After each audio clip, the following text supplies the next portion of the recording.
Guess who's back? Back again. Mr. Rainwater, you are alive, and you seem to be in better spirits than last time I talked to you. Yeah. Everything going okay with art salvage? Yes. Other than, like we talked about last time, I was able to salvage what art I could. I've got some stored with an aunt and uncle in a nearby town.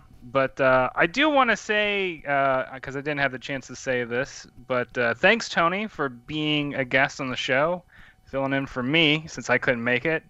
And I got to listen to y'all's episode the other day when I was driving to Baton Rouge. So it was great. Well, that was, at least we gave you something to listen to during a drive. Right? I know everyone who's a longtime listener of our podcast knows Mr. Rainwater knows something about warlocks. Right? I was thinking about that when she said that she was a warlock. I was like, oh, that's cool. Well, then I didn't know that in Dungeons and Dragons that a warlock was the same thing as a witch. I thought it was like a whole Latino thing where it was like you have to differentiate based on gender. But I guess not. Interesting too, because I get a lot of feedback from people who read Trailer Park Warlock who like get into the D&D format of what a warlock is, and like they're like, well, what's Jake's patronus or what? There's a certain term and I can't remember what it is, but like some kind of supportive entity that warlocks have that's like a spirit animal or something. Is that an actual like an actual fantasy term? I thought that was just strictly a Harry Potter thing. That's what I thought too, and then I kept coming across all this stuff, and I'm like, maybe this is like it's at least a D&D thing, I think, as far as I'm aware. All right, I could be totally mixing all of this stuff up. You are gonna land closer to the target than I am. I'm a sucker. I am a whore for any kind of franchise, series, whatnot, all that. But I never, ever, ever could get into Harry Potter. I just couldn't do it. I'm just that the fantasy realm is hard on me. It's not one of those particular genres that speaks to me. I can't get into Lord of the Rings. It's one of the reasons why I'm turning down Tony every time she talks about Dungeons and Dragons and all this and that. Like it was fun in the community episode to watch and get a half-hour taste of it, but I could not do that for 4 hours every Wednesday, week after week. I'm not that into mystical spells and all that kind of stuff. Now, if it's like curses and witches on broomsticks, that's shit that I'm all about. That's the horror. Well, I'm and it's okay with interesting that. that you say that, because I know that you're a big fan of the movie Hocus Pocus, and I wonder Huge.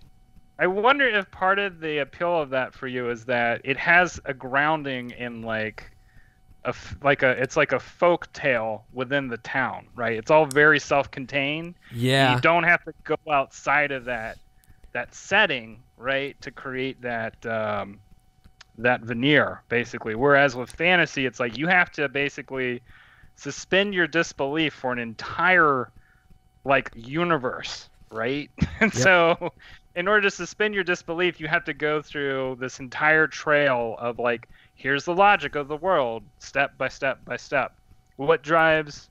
And so it actually, and to get into the topic that I think is going to be the point of this episode, is it goes into the logic between, the opposing forces within the story, between the protagonist and the antagonist, or the hero and the villain.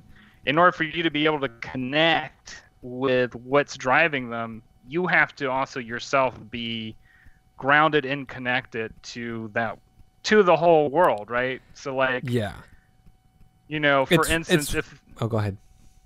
I was just gonna say, if the hero of a story is like their driving force is sort of is more connected to some esoteric force that doesn't have anything to do with like, oh, I want to get rich, oh, I want to, get married, whatever, and it's more like Luke Skywalker's main drive, which is why he's not the only character in Star Wars, right? You have several different main characters because you need somebody like Han Solo who's more grounded to balance that out, basically. Yeah, I think one of the things for me that kind of, well, see, this is why I have such a disconnect with a lot of fantasy type stuff, both Lord of the Rings, to some extent Harry Potter, Game of Thrones. Yeah. The books just kind of drop you into the world, and it's like, fuck you. You should already know everything that's going on. Right. We're not stopping to explain shit about you to you. Yeah. And that is a giant turnoff for me. Maybe that's because I'm so used to the story structure of filmmaking where it's like, no, we have to make sure that the audience understands what's going on. Because I can't get on a protagonist's side unless I understand the wants and desires. And then on top of that, the fantasy thing kind of has a lot of the chosen one type of shit, which is very religious inspired for me. And that's not, I'm much more in the camp, like you said, grounded, where it's like, I need the primal human connective tissue, something that everybody feels. And I don't think anyone ever feels like they are Jesus unless they're absolutely batshit crazy. Right. That's hard to connect with. But like in Hocus Pocus, you look at like the villains and they want to steal the souls of children so they can be younger looking, and it's like a vanity thing. And the children obviously want to live, so that's survival. So that's a basic primal instinct, and I can understand that. Like that's very simple for me. But for the whole, I need to get the stone to do the thing, that's all meh. I'm tired. It's interesting that you're saying that, because as I'm thinking about it, listening to you talk about that, like, so like Frodo is one of the main characters in Lord of the Rings, and like his there's a term for it that I can't remember, but like the reason for him doing what he's even doing, going all the way to Mordor with a ring, it's basically him as a character, he's thrown into the situation and he doesn't even really know why he's doing it. Like, and you get that sense throughout the entire story in the books and the movies. It's always like we, as in, the kingdoms of men and wizards and elves, all these people who are more powerful than him, have determined, like, you're going to be the guy who's going to do this. Why? Because we said so. Sorry. And that's not entirely true to the story, but it a lot of it is in that vein. And so that becomes a harder story to relate to in terms of, like, because everybody else looks at that and goes, like, I just say fuck off, like, I've got other things to do with my life. Yeah. I'm not interested in that. But with a hero, with a protagonist, it is good to have somebody, like you're saying, somebody who is really, you can connect with some kind of primal notion, right? Like, so like, for instance, going into Protagonists, you're a very big fan of Batman, right? How would blasting all the soundtracks this afternoon. Literally, I was listening to 89 Returns. I listened to Dark Knight Rises. I listened to at least 3 or 4 Batman scores this afternoon alone. Not even making that up. How would you describe the appeal of Batman as a main character? I'm not even going to get into like protagonist antagonist duality yet. Like, just as a main character. Like, what's his primal, like, drive? What's the primal? Yeah, for you, like, what's the primal appeal? For him as a character. Everybody wants to be rich enough that they can just go after the problems that they feel like, as opposed to deal with the real life ones that they are forced to do. There's a little bit of fantasy involved with that. But I think for a character standpoint, it's the human primal relation that I feel a lot of people feel when they look at Batman, and I can only speak for me, but I feel like it is universal because he's so popular, is one of the things that people do is try to prevent others from suffering in ways that they have. So that, you know what I mean? Like, my parents were not murdered. I was not an orphan. But Batman's whole kind of MO is no other kid will ever be left orphaned on my watch. Like, that's his, I'm stopping these criminals because I don't want anyone to feel like what I feel. And that's part of the reason why, and I feel they missed a boat with this in the movies quite a bit, but that's like one of the reasons why he kind of takes in Robin. It's definitely like when you're talking about Dick Grayson, he fails. Yeah. And it's like, well, that kid's not going to grow up without someone to look up to. So that's why he kind of brings Dick Grayson in as his ward. And you know what I mean? It's that resonating kind of idea that I don't want someone to go through what I went through. And the means and the execution, the fancy car and all the gadgets and the cool suit and all that kind of shit, the atmosphere, the style, like all that stuff. Yeah, that's fun because, you know, that's just a world that we get to immerse ourselves in. But you strip all that away, you change it. You can look at all the different formats he's taken from comic books and each of the sets of his movies, like the style changes every single time, but the MO stays the same. Everybody bitches that they're tired of seeing the Waynes murdered, but the point is the Waynes get murdered, and that's why Batman is so popular, is because he's doing what all of us want to do, is pass on some kind of healing to those who have suffered similar trauma or to prevent others from doing that. I know for a fact as an artist, when I'm writing something, like I always say, we're all trying to work out our shit through our art. Half the time when I look back at certain particular stories that I've written, with the wonderful gift of hindsight, I can see themes that were embedded in them that I wrote subconsciously. Like I wasn't even actively thinking about trying to help someone through a shit I've been through. But when I watch them or read them now, I'm like, oh, I was going through that at this time, and I'm not just telling my story, but I'm also working my shit through and also letting someone else live through it vicariously through story and coming out the way I did. Like they're getting through that particular trauma. So for me, that's what Batman does. Like that's why he's universally loved. Like that's his primal appeal.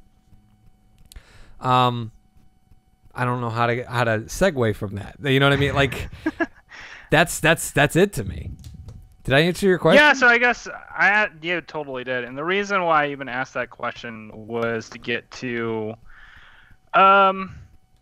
like because when we make stories, right, we think a lot of times, most of the time, I'm sure, with the exception of maybe cases for like Lord of the Rings, fantasy stories, right? Most of the time we have an initial character that we come up with, and that's the character who's going to be like our window into the world a lot of the time. Or it can also be the person that's going to represent the values that we want others to like glomp onto, right? So like with Batman, like I feel like Batman as a character, as a main character, as a protagonist, is there to represent certain values that we want other people to have, right? Like this idea of like a sense of right and wrong, a sense of standing up for people who are dealing with injustice, and to prevent, you know, further disaster in the future for others, right? But the protagonist also, in order to make that work, we also have to have some sort of opposing force, right? In order to create tension, in order to create drama. So like going back to our Batman parallel, right? The one antagonist or the one villain that we think of with Batman is the Joker. Oh yeah. And I know we've talked about this a little bit, but getting into it, like, you know, if you break them down as characters, it's basically a duality between order and chaos, right? Yep. And both have when I like Batman stories the most is when I can see both sides fully, and I can also see them in a way where I appreciate both of them fully, right? So like Joker works best when the Joker has like a full worked out thesis for why he should exist in the first place, right? Okay. Like, I exist because of X and X and X. So, for instance, going into The Dark Knight, right? The Joker's whole thesis is like, humanity is not like a thing that is worth protecting in the sense of it's an animal out for its own. So like all you're trying to do in order to protect it is really standing in the way of its own interests, because its own interests are its own interests. Like basically a fully anarchic sort of mentality. Whereas Batman's like, we have institutions, we have justice, we have all of these things in order to preserve some sort of order, some sort of system, because we need those things. We don't need to have anarchy or disorder, however you want to put it, doesn't need to be a thing. We can do better than that. How would you think about this duality that I'm laying out for these two characters? To me, it's kind of like I think I've brought this up before, but it's like Freud's death theory. Okay. Where deep down we all want to die. Like innately. Like that is like something that we consciously resist, but innately we're all seeking our own destruction. Like we have a driving force within us to destroy. You know, why does the kid kick over the sandcastle kind of thing? And I feel like the Joker tries to represent the other side of that coin, where Batman is trying to preserve life and safety and stuff like that, whereas the Joker is like, no, that's not life. Life is, you know, death. Like that it's going to happen.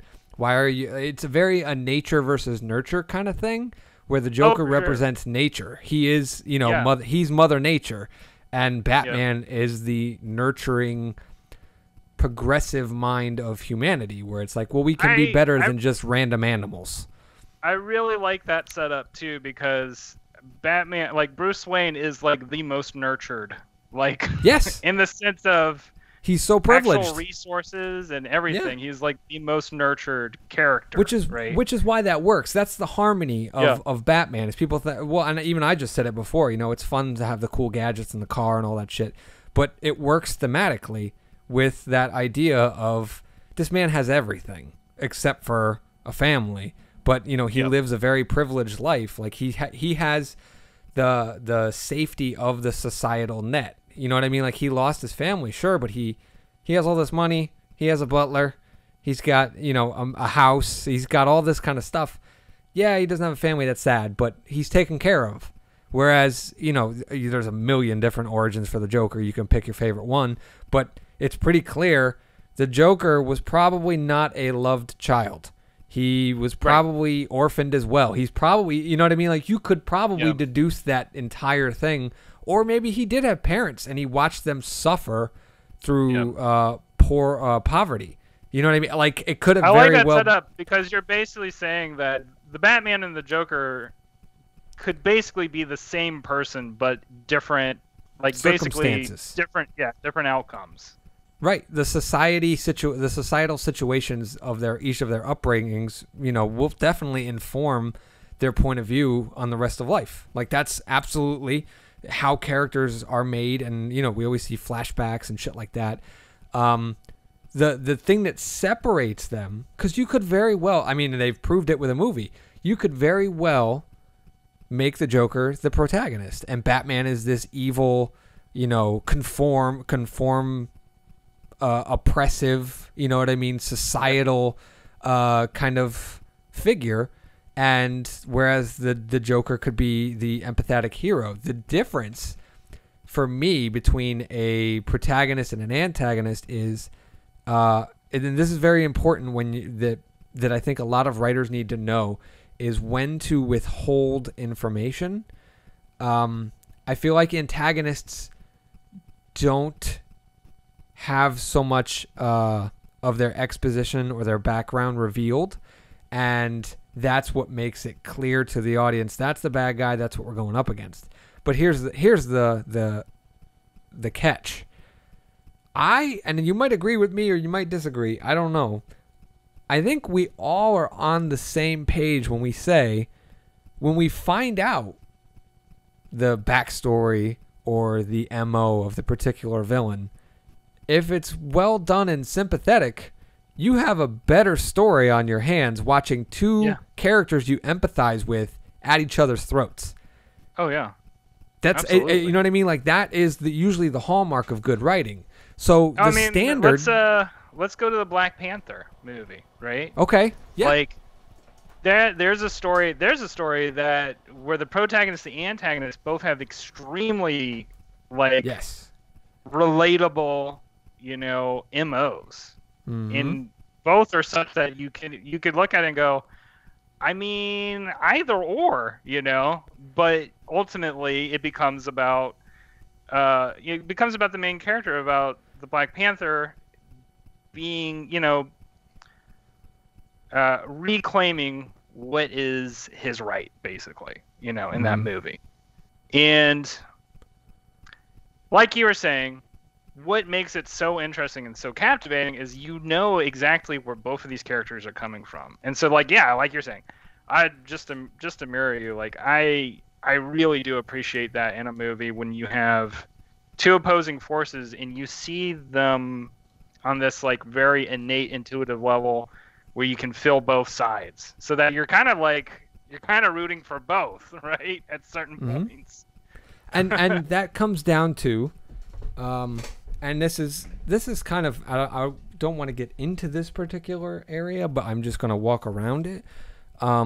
It gets into the field for me of politics, where I am very middle of the road these days. I can see a little column A, a little column B, and I think that's the writer in me wanting to understand two different characters. And it all boils down to the execution. How do you go about getting your end goal? And this is where it becomes primal again. The people or the character who is doing it for a selfish reason tends to be the antagonist, and the person doing it for the selfless reason is the protagonist. So that's how you can kind of look at it, where, okay, Batman is doing this for somebody else. He can't bring his parents back to life, right? Yep. He's trying to prevent that from happening to other people's kids. The Joker is not saving or benefiting anybody else but himself. He's reaffirming his own beliefs. He's hurting others. Do you know what I mean? Like, it is a 100% selfish plan 100% of the time when he does stuff. And it comes down to the execution of it. So if the Joker had a different means of going about trying to prove his point, he could be the protagonist, but he's not. He's killing people, shooting people, blowing stuff up.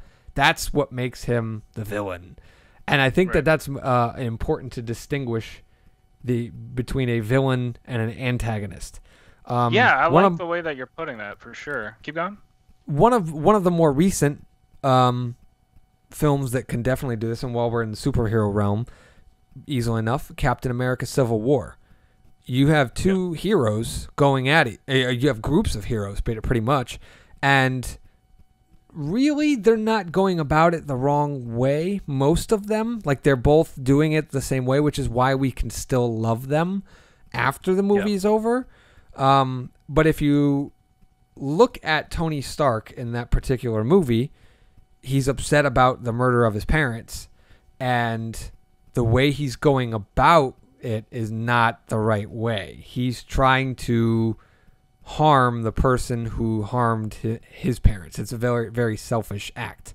He kind of dupes the rest of his half of the Avengers into joining him out of kind of a righteous crusade, I want to say, to quote unquote bring in Cap. I don't think he's there to kill Cap, but I think he's definitely after Bucky. Right. And if he got his hands on him, he would have killed him. And that's why he's the villain in that movie. We're able to get over it because we love the charming Robert Downey Jr. in the role and all that kind of stuff. You know, we've gotten to know him for a couple movies beforehand, but they're able to make him a villain. And that's one of the most beautiful things about that movie for me is, yes, we still have Baron Zemo in there as the real bad guy that they're, you know what I mean, at the end of it all. But they didn't take that as a cheap route in the way like Batman v Superman did, where they were like, oh, the real bad guy's Doomsday, and now they're going to team up and fight him. And it was like, no, that's not what this was about. This is about, these are personal character growth stories. And that's what I think is important to understand. So you can have a villain. Baron Zemo is the villain. And Tony Stark is the antagonist. And that's really how that goes about it. So it's really when you get into those fine details that you can start playing with that expectation. That's the subversion of expectation I like, is the subversion of character expectation as opposed to plot. Like when you subvert a trope or a cliche in a plot, it's gimmicky to me. You know what I mean? It's been done so much, since Scream moving forward, and I'm repping my Scream shirt today. It's just one of those things that happens. Everything becomes so meta that people point it out and this and that and all that jazz. But when you subvert the expectations of a character, that to me is what A, adds depth to a character, and B, for sure, allows the plot to go in different directions. So if you subvert the character, you naturally subvert the plot. Does that make sense? Oh yeah, absolutely. No, it's something that I think about in terms of something I'm kind of doing right now, writing Trailer Park Warlock, is trying to figure out ways to change the main character's situation in such a way that like it changes the dynamic of the story as it's going on. Because that way, because like you could have a character just be the same 100% of the time, right? And sometimes there's like an argument for that. I could totally see an argument for that in the sense of if you have a character who is sort of predicated on that sameness, right? But that means you have to have an extremely dynamic world around them, right? Like where their whole thing is to basically exist as a response to like real life, basically. If you get what I'm saying, like I don't have a solid example. I do. Go for it. I want to hear John Wick. Yeah, for sure. John Wick does not change. He's a guy with a gun. He's a hitman, and he's going around and just killing people for 90 minutes. That's it. That's what the fucking 4 movies are all about. Somebody kills his dog in the first 10 minutes of the first movie, and the killing never stops after that. And he's a steamroller. That's how I like to refer to him. He's just a steamroller. He comes up to a challenge and he blasts through it. And the subversion there is his character, like you said, doesn't change. And we're so used to all the stories about conflict and character growth and this and that it's actually a breath of fresh air that he doesn't change. He just steamrolls through everything that goes on. And it's not what you expected. You expect him to struggle and have an internal conflict and personal growth and this and that. No, he's just fucking killing people, and that's it. That's it. And that's the subversion that you go through, is that, well, he's gonna stop for her. Oh no, he didn't stop for her. He shot her right in the head. Done. And that's it. Like that's how you do it, though. That's how you got to be aware of the air supply. You got to be able to read the road in whichever kind of story medium, or all story mediums, I should say, when you're telling your own. And that's kind of when you start defining your characters differently. That's when you can start subverting the expectations of whether or not they're the hero or the villain. You know what I would love to see? Right, one of the things that I'm kind of obsessed with at the moment, and I haven't written a story yet, but I'm kind of gunning to. I'm ready for what's called, I call it. I don't know if there's an actual term for this. Maybe I've mentioned it before. Baton handoffs in characters. Okay. It's like a protagonist switch. So you watch a movie, and about halfway through the movie, your main character either leaves the plot or dies. And we start following someone else entirely. So if you've ever seen the French horror movie Martyrs, that is an example of a protagonist switch, which you start following this character for a good half hour, 45 minutes, and then all of a sudden, spoiler alert, they die. And what you're left with is the supporting character, the side character that was with them, who kind of takes up the baton and carries you through the rest of the movie. And that's that to me is interesting. Is knowing that maybe your main character, your hero or something, can start off as a side character. That's so interesting to me, because so much so, I mean, and this is a primal thing, and I don't know if you would agree with this or not, but sometimes you get drawn into a story by your friend. You get drawn into a conflict by somebody else, and suddenly you find yourself at the on the front line. You know what I'm saying? Like, it's a weird situation, but it does happen, and it doesn't happen in stories, and that's why I feel like, to me, that's a fresh storytelling technique that writers should, oughta utilize. Yeah, it's interesting that you bring that up, because just to reflect on what you're saying, like, it isn't. I can't think of too many hard examples in movies. The closest thing I can think of recently was, and I haven't actually played these games, but I just know about it just because society. But the Last of Us games. So in the first game, I believe you play like this father figure type character who raises a kid who's like resistant to the zombie plague, and then in the second game you play the kid who, after the father figure has died, basically. And so, like, there's definitely people who are thinking about it, you know, like it's an idea that's in other people's heads. Another example I can think of is all the examples I can think of are things you would probably not been exposed to, but there's an anime called Gurren Lagann, and so there's a what? It's an anime called Japanese animated show called Gurren Lagann, and so it's a giant robot anime, but the first season is entirely about these two characters, Kamina, who's kind of the big brother figure, and Simon, who's like the younger brother kind of. They're fighting their way out of this really oppressive environment, and the main character, spoilers, one of the main characters, Kamina, dies midway through the show, and the second half of the show is entirely about Simon, the younger brother type character, coming into his own and becoming a hero on his own, and basically like finishing the fight that they started in the first half of the series. So it's one of the best shows or one of the best anime, I should say, that I've ever watched. It's one of my favorite. It's by the end of the series, like, it really emotionally resonates when you kind of are looking back on all the stuff that they've had to go through, and like the main character Simon's loss, right, of like this role model that he's had throughout his life.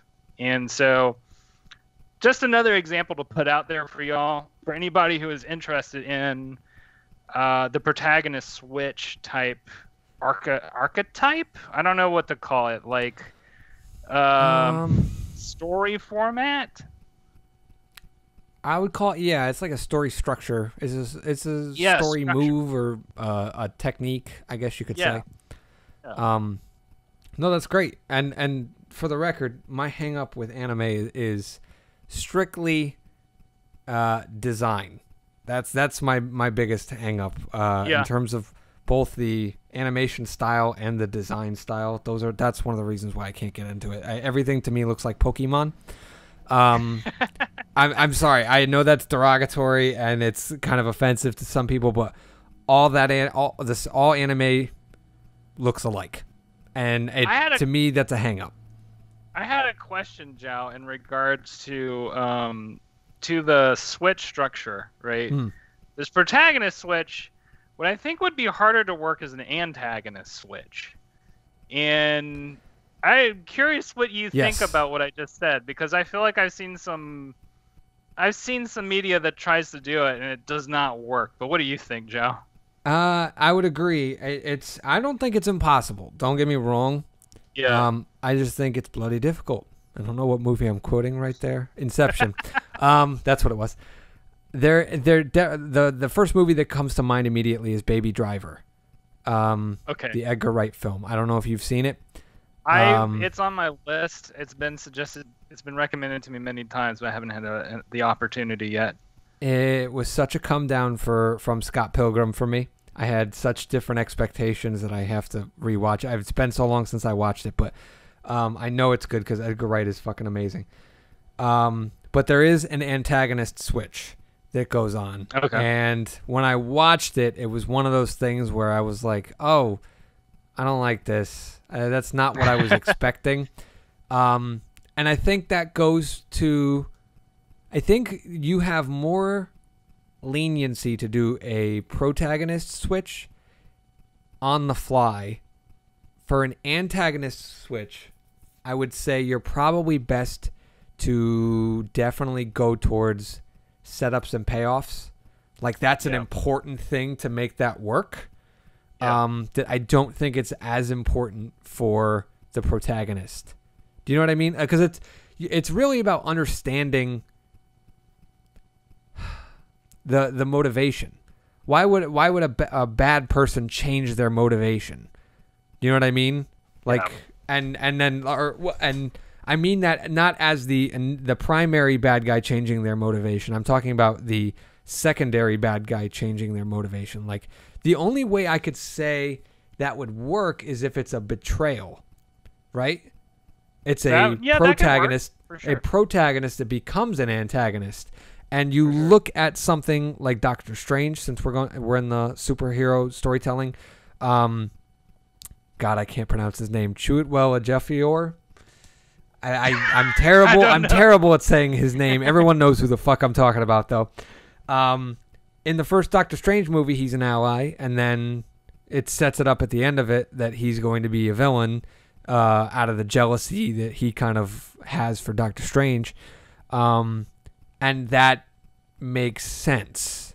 Like, that works. But for, I guess to become an antagonist switch, it has to be a protagonist, right?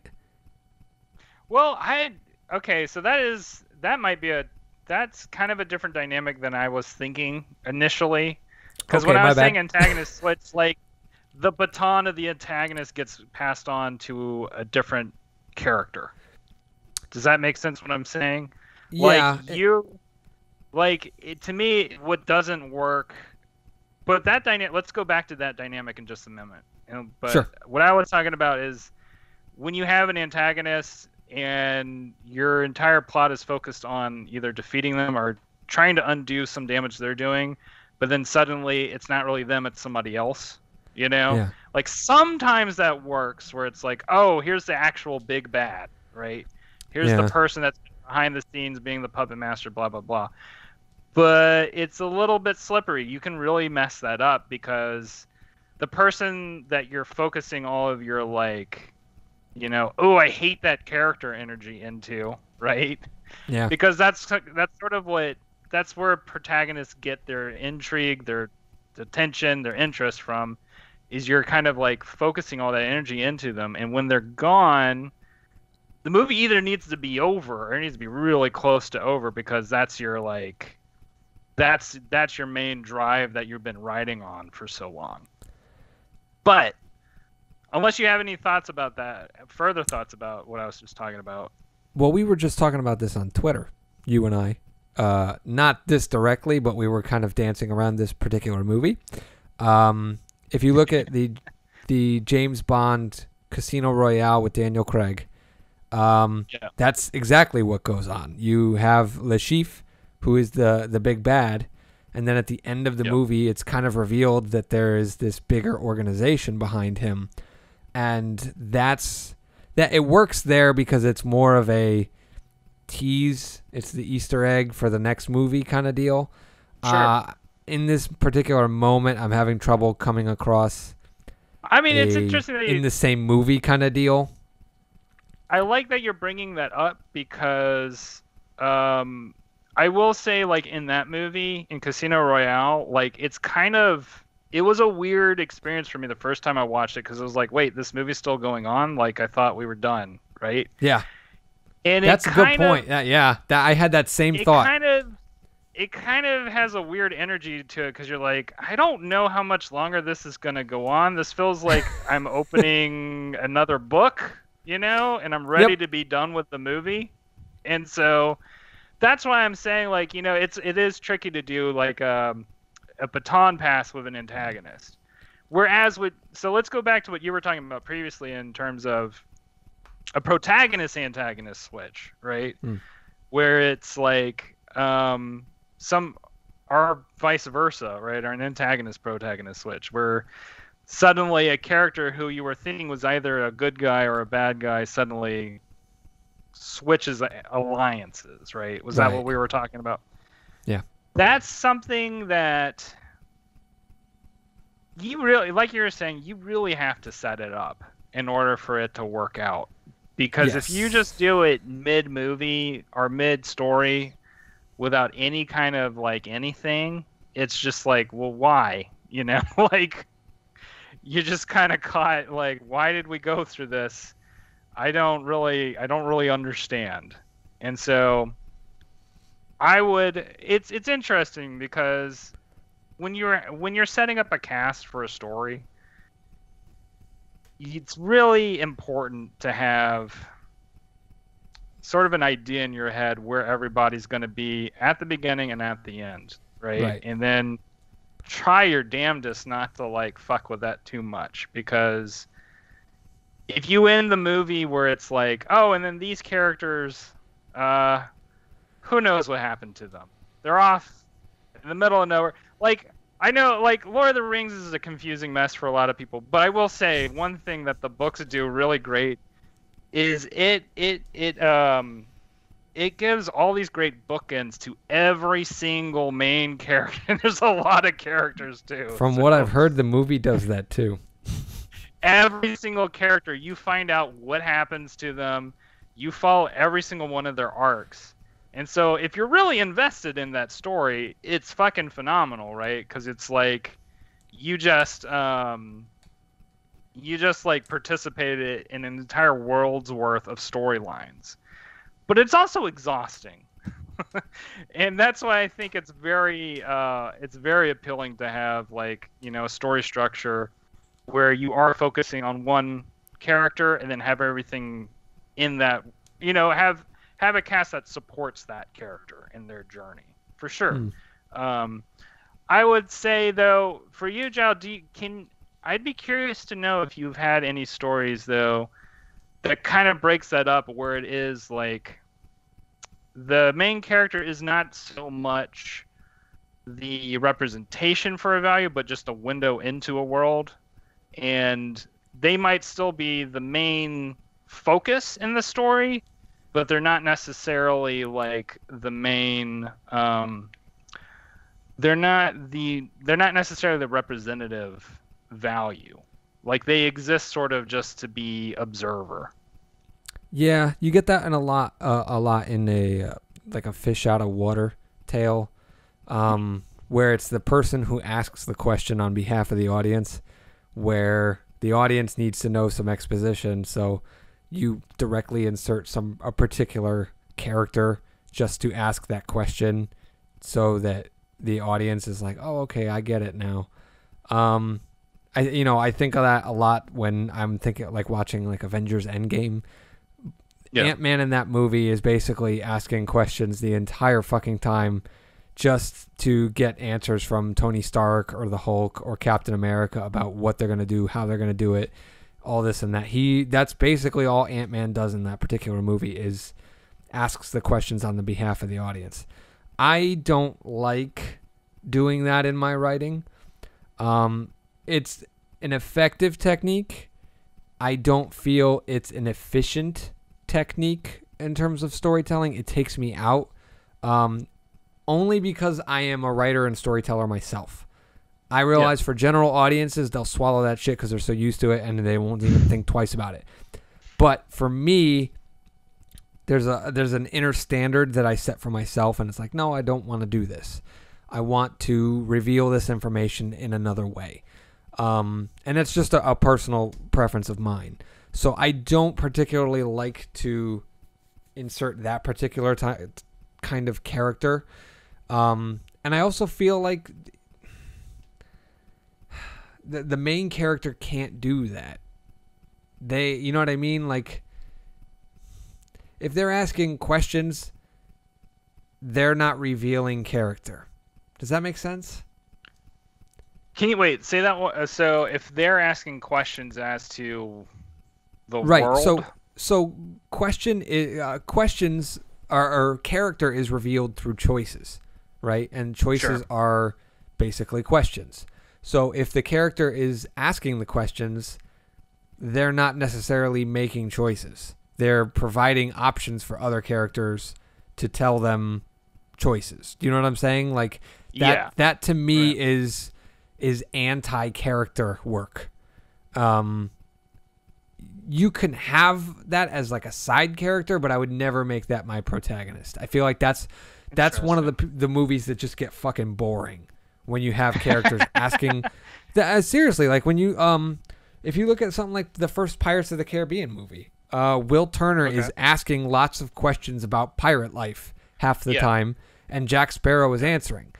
He's not theoretically the quote-unquote main character, but that's the character everyone loves. And yes, it's Johnny Depp doing a Keith Richards impersonation, and it's a fun voice. To use too, because I think of Jack Sparrow as the main character in that movie, even though it is Will Turner. Right. Yeah. It's supposed to be Will Turner. Yeah. But everybody loves Jack Sparrow, and it's because in true fashion, he is the one making choices, making decisions, taking action.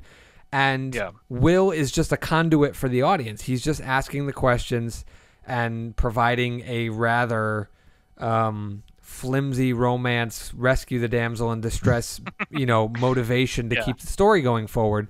But what in essence is Jack Sparrow's motivation. It's something actually kind of more unique. He's trying to undo a wrong that was done to him. His ship was stolen.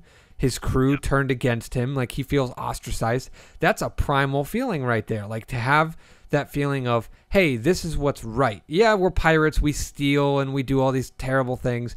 But amongst us in our world, what is right? There's no loyalty among thieves. And he actually is a loyal character. And you get that revealed because he actually does help Will. He's real. It may seem like he's lying or something at some point, but he's not. He's always helping Will. He's making those choices. He's never really asking questions unless he's trying to find out Will's motivation or plot information or whatever. But he's not finding about circumstances, about the life or the world. He's not trying to do anything like that. He's just trying to achieve his goal. And that's why he, in essence, is the true main character of that movie. He's not supposed to be. I don't know if they intended, if the writers intended that, but I sure as shit know that the studio executives did not intend him to be the quote-unquote main character. He's supposed to be the plucky sidekick, but he steals the show. Yeah, and as I remember, I don't remember the movies that particularly well, but there is a point, as far as I can recall, that Will Turner starts to actually have an arc for himself, where it's like, he has I can't remember what it is at all, but he does have at some point. You're talking about when he's trying to rescue his dad from slavery or whatever it is? Yeah, it was something to that effect. And I think by that point, Jack Sparrow's like, the complete main character in the series. But that's actually really interesting. But if you look at it, Jack Sparrow's motivation has already been fulfilled, which is why 2, 3, whatever, going forward, his character, yes, it's fun to watch, but it doesn't feel like the main character anymore because his primal need was fulfilled to undo that wrong of being mutinied against and having his things stolen. And from there on out, what's his real motivation? No one can fucking tell me what his motivation is through 2 through, I think they're up to 5. Yeah. There's no motivation anymore. At that point, he becomes the window into the world, basically. Right. So, they switch roles. Absolutely. Yeah, and he becomes the window into the world. But it might work better with him as the window into the world because he still has a history in it. Whereas where Will Turner kind of enters into it, has no history in it, you know, into the whole pirate life, basically, I should say. So like it becomes very flat because you're not really sure, like, okay, well, how does this character fit into all this? Whereas with Jack Sparrow, you know that wherever he's going to be, and there are pirates, there's going to be some shit between him and somebody else. You're uncovering more of his background, and you're uncovering more of the background of the overall, like, mythos. And so that becomes, like... So I guess going further into sort of this idea of window into the world character, when it does work, it works if you're going to use that as a way to expose more and more layers of the story world that you're establishing, and if that becomes like the focus of what you're doing, which I think is kind of what ended up being the focus of most of the Pirates of the Caribbean movies after the first one. And I would say that's in line with a lot of, like, quote unquote adventure stories. A lot of adventure stories premise themselves around exploring an environment and exploring sort of the setup, as opposed to doing like a quote unquote typical like narrative, in the sense of, you know, so and so gets more than he bargained for and then does something about it. And instead you get more like, well, we're going to go on an adventure. We don't know how it's going to end up, but everybody's going to be alive at the end who we want to be alive. So, right. Yeah. But yeah, just going back to your original question, I don't know if I can feel like the window character can be the protagonist, because the protagonist has got to be making choices as opposed to deducing information. The Sherlock Holmes Watson duality kind of, that's when it works, right? Because Watson is supposed to be the window into the world of, like, you know, this world-class detective. Yep. And it works because it makes Sherlock so isolated and alienated for the reader, in the sense that we don't really understand how he understands so much about what he does, right? Yep. And we understand that through Watson.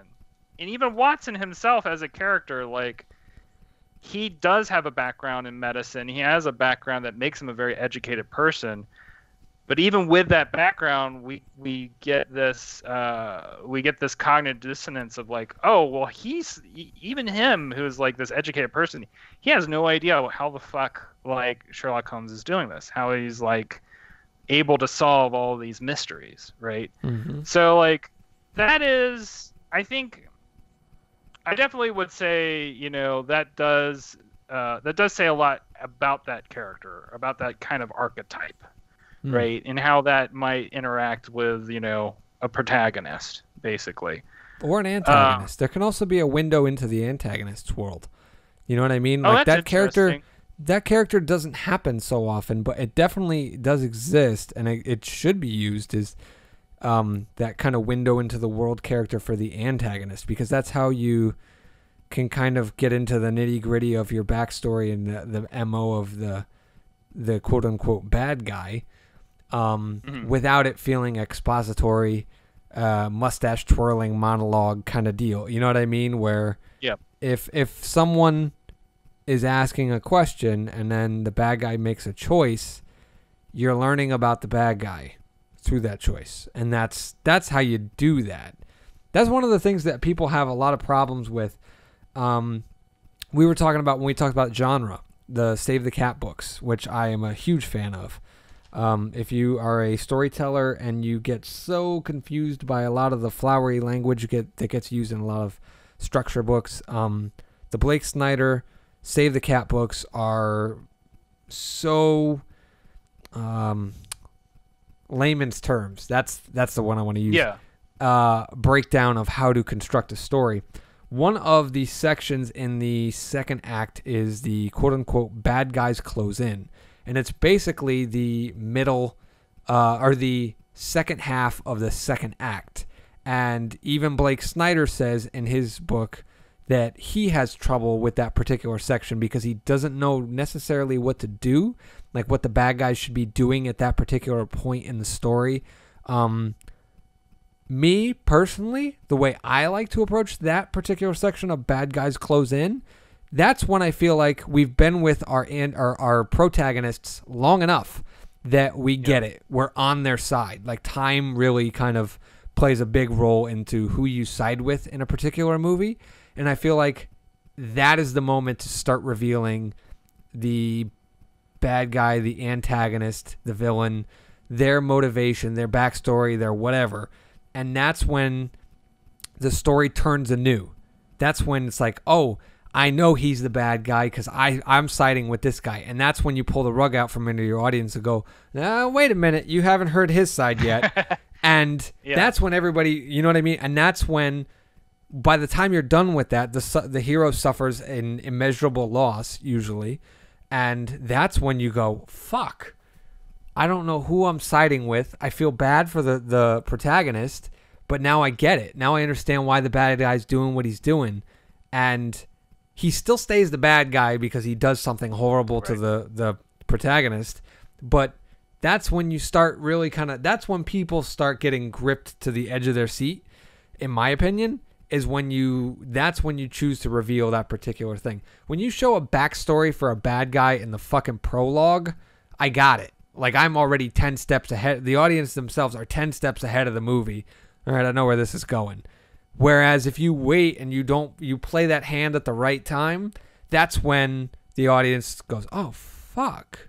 I don't know what to do here.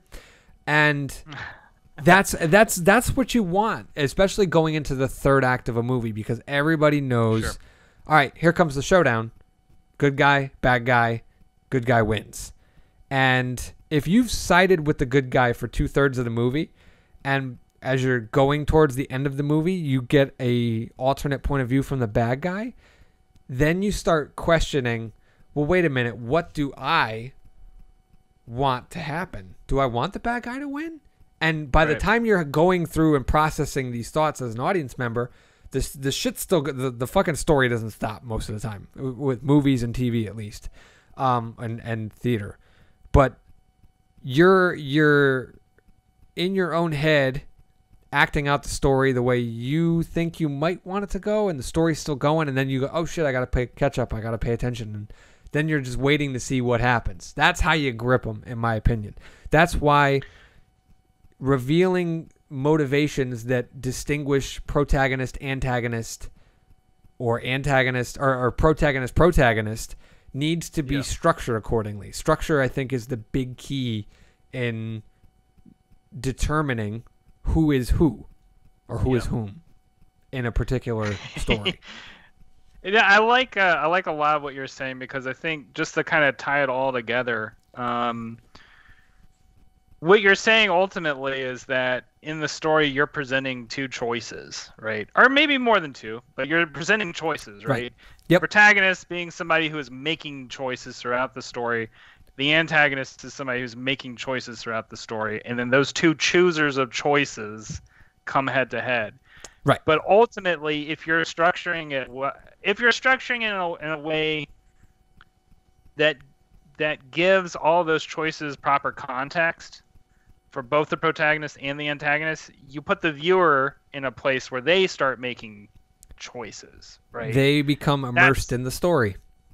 Yes. You want, and that's ultimately the goal that you want people to kind of be in, is to put them into an alternate reality for a little bit, where they start making choices they wouldn't normally make in everyday life. Kind of prepares them for choices they may make, down the road.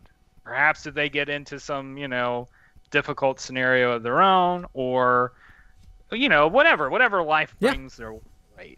And so I would say, I don't know, I guess that for me kind of wraps up the whole, my thoughts about protagonist and antagonist. I really like the way that you had set that up, Joe. And is that, like, when you go into writing your stories, how do you usually define the protagonist and the antagonist? Like, what's your style of execution to do that, like, when you're writing? I mean, for myself, I do really like window into the world characters. I am not gonna lie, like I like That's having fine. a It's character. totally a preference thing. Don't get me wrong. Nothing I'm saying is gospel. No, I know. I definitely. So I would say, okay, for Trailer Park Warlock, I would not necessarily say that Jake Baker is a window into the world character, in the sense that he does have very specific choices that he makes, and they're all they're very often bad choices. That's So, like, great though. That's what he should be doing. as a protagonist, he's not like, he's not a superhero protagonist in that sense, right? He's more of, I guess I don't have a good descriptor of what kind of protagonist that is. The terminology's lost on me. More the antagonists are often the ones making very explicit choices that affect him, or affect the world around him. And I would say that, like, over the course of that story, it's gone from him making bad choices to him making good choices, right? Which is how you would theoretically, that's how you would want, like, a story to play out, right? Sure. But going back to your question, like, I like to have a blend, I guess. Like, part of it is like, as I'm thinking about what you're saying, I like to think of protagonists as these fluxes, right? Like, they're going to go through moments of strength and moments of weakness. And sometimes, when those moments of strength and weakness happen, it's not necessarily, you don't want it to be super predictable, in the sense that you don't want people to, like, see it coming 100 miles away. You might want to give them a little leeway so they can kind of have an idea, like, you don't want a character completely changing their mind. Yeah, you like, want to set up appropriately. Yeah. Right. But nevertheless, you want to have a situation where, or for me, it's useful to have a situation where you have a character who's kind of going through these moments of strength and weakness to get to a point where they have I like having characters that have, where their main thing is, like, revelation. Some big thing about either the world or their lives is kind of revealed to them, and that's, like, the main driving force. That's the thing that brings them to their pinnacle as a character arc. But that's just because I myself, as a person, like, I'm a seeker type personality. I'm constantly looking deeply into things and trying to find some kernel of truth, even when it's, like, possibly just patent nonsense. And so, for me, like, that's kind of like in Trailer Park Warlock, that's, like, one of the things to kind of laugh at or to joke about, is sort of, sometimes there are dead ends in that search, and that's part of that can be a useful moment for comedy, and it can also be a useful moment to sort of reassess, like, what you're doing in your life and all that stuff. And so it's a profound revelation. It's one of those things that we kind of go to stories for, and this is my stylistic approach when I come to it, is that, and I think this is kind of true in most characterization books, where a protagonist comes to terms with something that they knew but refused to accept. Does that make sense? Like, whether it's about themselves or the world around them, it's a truth that they are in denial of. And I think that's a very primal human thing that everybody goes through, is like, we want change, but we don't want change. And there's driving forces that we resist. And at some point they catch up with you, and you gotta go. It's Mother Nature. You know what I mean? Like, to go back to our Batman Joker thing, it very much comes down to resisting the forces of nature, and eventually arriving at a conclusion of, it was inevitable, this is the way that it is, or whatnot. And, you know, I think that if you were to end Batman's story, does it end with him killing someone? Does it end with him hanging up the mantle and not going out as Batman anymore? Is that how it ends? This is a podcast episode in itself. We should just do a full fucking episode talking about how would you end, and I mean end, Batman in comic form. Do you know what I'm saying? Because the character is going to go on forever. There's too much money in that fucking character. The comic will never end. They'll do, the death of Batman, which they've kind of done here and there, but he always fucking comes back. But if you were going to write the end, like the definitive end of Batman, he's got to arrive at some kind of conclusion or revelation. He's not a John Wick. I don't think. No, I don't think so either. I mean, I say this as somebody who watched Batman Beyond, right? Which that was a show that really right? that Praise did Bruce that Timm. whole I mean, not just Batman Beyond, but also the Justice League shows did further development on the character of Batman to the point that it's like, yeah, he changes as a character. He has reassessments of values. He has reassessments of like who he is as a person, and also comes to terms about certain things about himself as a person. One of those things being like he might be kind of mentally ill, right? Like that's something that he totally comes to accept, like in Batman Beyond, as like, okay, well, I have this thing about myself that is I can't do much about, and I have to accept it, you know.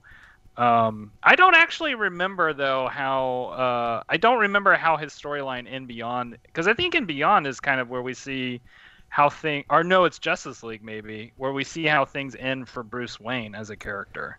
Well, Batman Beyond, and I wish Matt Walters was here with us because he could definitely put his point on point. He knows. He's the one who introduced me to most of this. I'm pretty sure Batman Beyond ended prematurely, and then they did like some kind of like time travel episode or something in Justice League Unlimited, where they concluded the series. I don't remember what happened, but I remember that's what happened. Like that's how they wrapped it up, and I don't remember what. I almost feel like he was already dead. Like it was just Terry McGinnis' story at that point, and it was just over. Right, because then they do the whole like, you know, plot reveal about Terry McGinnis, Bruce Wayne, and their connections and all that stuff. But no, I mean, I think ultimately what we do find out for Bruce Wayne is that he does come to terms with the fact that he is growing older and dying, right? Like he cannot do the Batman thing forever. He has to pass that baton on, right? Going back to protagonist switch. There you go. Boy, we did setups and payoffs in this episode without even fucking trying. We were just artistically intuitive enough to discuss things to the point where we were able to make payoffs out of setups. That's fucking artistry, friends. But in real artistry, you get to go back and just do revisions and rewrites. But me and Rainwater are so fucking top shelf that we were able to do it on the fly. I'm saying this in jest. Rainwater is an incredible storyteller. I don't know about myself. Anyway, I would say, yes, you are a good storyteller. Well, I appreciate that. So in wrapping up, I guess we were talking about protagonists and antagonists, and I say this for every fucking episode, for every fucking topic, but we'll definitely have to revisit this particular topic again at some point, because I think we've only lightly brushed the differentials of the two particular archetypes. I think we need to do a full-on episode about villains. I think that there's enough meat there to talk for 4 hours, and I mean, it's easy to argue that villains or antagonists are the actual story, so to speak. Nothing happens without them, because they're the thesis that the protagonist has to make a decision on. Right, they are the window. Yeah. Think about it. That's true. Okay, we're gonna go in fucking circles here. Next time on Midnight at the Spaghetti Factory. Now we're comboing two of our last podcasts: setups and payoffs, and knowing when to end. Because setups and payoffs will perpetually put you in a goddamn circle. If you do a setup, a payoff, and then turn the past payoff into a new setup that requires a payoff, you will keep going. That's how you tell a story, by the way. If you're struggling with your outline or whatever now, look at the last payoff that occurred and now look at it as a setup for something else. An example of that would be if you look at the original Die Hard, right? What's the payoff at the end of that movie? Fucking Hans Gruber is thrown off a building, right? He dies. What is that? How would you convert that into a setup? Die Hard 3. Hans Gruber's brother is seeking revenge, particularly on John McClane, which I think is why a lot of people resonate with Die Hard 3 I think if they had to rank them, they would go 1, 3, and then they would rank them the rest however their personal preferences go. But I would say that the third film is actually probably up there in a lot of people rankings. But the reason is because there's a setup and payoff going on from a payoff, if that makes any sense. But anyway, if you're struggling with a particular story structure in your outline or your script or your whatever it is that you're writing right now, look at the last payoff as a setup.